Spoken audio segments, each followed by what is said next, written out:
Hi guys, చాలా రోజులు video చేయక. చాలామంది ఫోన్లు ఉంటాయి, చాలామంది వీడియోలు చూస్తుంటారు, చేస్తుంటారు. కానీ నేను వీడియో తరచూ చేయను, నాకు అంత ఇంట్రెస్ట్ లేదు. కానీ ఇంటికాడ ఉండి ఏం చేయాలి, దాదాపు 23-24 రోజులు అయితే నేను డ్యూటీ పోయి వచ్చిన కాంచి ఇంక అంతగా చేయట్లేదు.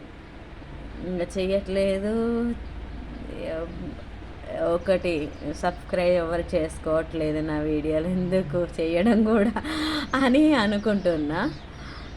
ఏంటంటే కొంతమంది బాధ పెట్టే వాళ్ళు ఉంటారు. అక్కడి నుంచి డ్యూటీలో బాధ పెట్టేసరికి నేను బయటకు వచ్చేసి ఇంట్లో ఖాళీగా ఉండిపోతున్నా.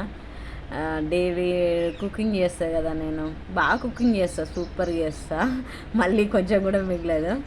చేసేటోళ్ళు చాలామంది ఉంటారు, కానీ నేను మాత్రం బాగానే చేస్తాను. నిజాయితీ చెప్పాలి. ఇంకా అక్కడ టార్చర్ పెట్టారు, చిన్న కాదు, ఇట్లా మస్తు టార్చర్ పెడతారు.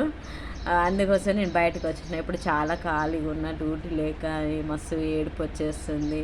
ఇంట్లో ఒక ఆర్థిక పరిస్థితి, ఇంకా నేను చేయడమే ఇంట్లోకి వెళ్తుంది ఒకటి. ఇంకా మా అమ్మ వాళ్ళు ఉన్నారు కాబట్టి కొద్దిగా సర్దుకోవడం జరుగుతుంది.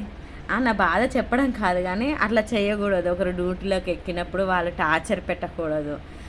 ఎందుకంటే సమాజము అందరూ బ్రతకాలి, అందరు నివసించాలి, అందరూ అన్నం కోసము పని చేస్తారు కదా. అది అందుకోసమే నేను పెట్టేది వీడియో.